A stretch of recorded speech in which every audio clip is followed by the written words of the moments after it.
Bersua kembali, produk penjagaan kulit terkemuka Aesop kini lebih serius menumpukan pasaran perniagaannya di rantau Asia, terutama Malaysia. Ia terbukti dengan pembukaan cawangan di pusat membeli-belah KLCC ke-5 sejak kemasukkannya ke pasaran negara 14 tahun lalu. Ikuti temubual eksklusif bersama Ketua Pegawai Eksekutif Aesop, Michael O'Keefe bagi meninjau prospek industri kecantikan dan penjagaan kulit serta trend perniagaannya di Asia. Produk penjagaan antarabangsa terkenal Aesop membuka cawangannya yang ke-5 di Malaysia di KLCC kali ini. Dan ini merupakan satu petanda bahawa industri sektor kecantikan sedang berkembang maju di Malaysia. Dan untuk mengetahui apakah pelan perniagaan bagi produk kecantikan di Aesop ini, kita bersama dengan Ketua Pegawai Eksekutifnya, Mr. Michael O'Keefe.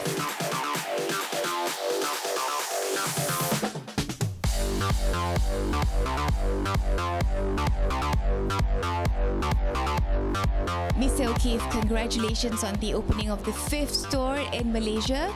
Now we're seeing that Aesop is really expanding in Malaysia, the 5th store in KLCC. Now, what's your plan for Malaysia? Malaysia's been an important market for us for a long time. I think we first entered here in around 2003 from a wholesale perspective and have just gradually expanded as we've grown the brand and connected to Malays. You know, KLCC is a very important centre both here in Malaysia but also across the region, and so it was always important for us to open a good key store here, and it's taken us a bit of time, but we've finally got there. Aesop is expanding in 7 Asia countries, Asia countries. So why are you targeting Asia? What's so special about Asia? What's in it for Aesop? Well, you know, I think firstly Asians love skincare. You know, they've always taken care of their skin and understood, you know, the importance of a holistic approach to their skin. So we've always had a good connection. You know, I think secondly, you know, although Australia is sort of at the edge, you know, down the bottom, we've always had a very strong connection to Asian cultures, and, you know, being from Melbourne with a lot of students from Malaysia and elsewhere, you know, we've always, you know, I think connected well with Asian communities, and, you know, I think our stores themselves have made good connections. So it's an important market for us. What could be the special formula that attracts the Asians so much on the brand? Yeah, look, I think as Malaysia's developing, customers are also becoming more disconcerting. You know, they're understanding quality, they're understanding, you know, that it's not just about celebrity endorsement, it's not just about huge advertising campaigns, that actually what's in the jar and the authenticity of the brand and the company is really important. And that's always what Aesop has stood for. So, you know, we're a lot quieter than our competitors and the rest of the industry, and we do our own thing, but increasingly I think the Asian and the Malaysian consumer in particular understands that and appreciates that. All right, we're seeing that right now the economic is unstable and it's affecting worldwide. How do you see in that situation? Is it also affecting the beauty industry? What's in it? What could be the business plan and business outlook for Aesop for the next 2 or 3 years?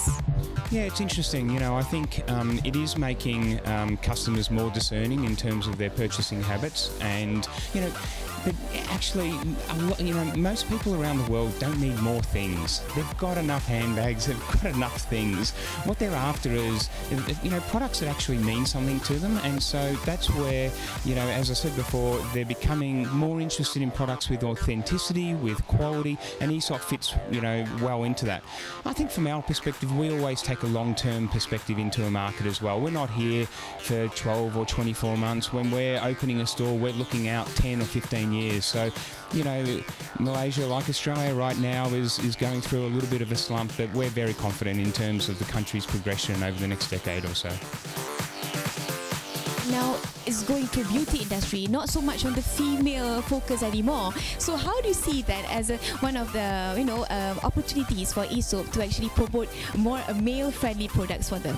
Yeah, look, I mean, Aesop's always been a unisex line. I mean, with our sort of minimalist packaging and aesthetic, men have always been, you know, welcome and quite open to Aesop. It's harder when we're trading more in department stores because men don't really like to walk onto the floor with department store counters and perfume and all of that. But no, I mean we've never really specifically had products that we've said are for men or for women. You know, shaving serums and products like that are more tailored to men. But no, men have been open, and as you said, they're becoming more educated about skincare and understanding, you know, looking after themselves. So, you know, 10 years ago, a man would never use a cleanser or an exfoliant or a mask or whatever. That's now all changing, and they're fantastic customers. You know, we find men very loyal. Once they understand the brand and the products, they really connect.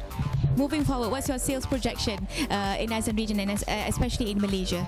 Yeah, look, Asia's about a third of our global business, so it's a really important market for us. We're still very small throughout the region, and you know, I think for us now, we've got good starts, you know, across 7 or 8 countries here, and now it's more about going deeper within those countries. So you know, I think for us, we're still experiencing very high growth. The stores are only, you know, mostly still quite new, and so you know, I think over the next couple of years, although there'll be some choppy periods in the market, I expect, you know, very high rates of growth.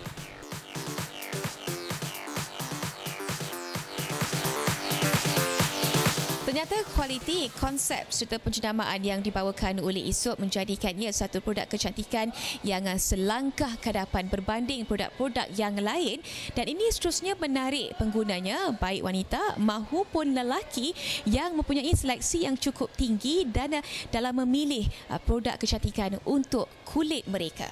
Nurul Hana Ismail untuk Astro Awani.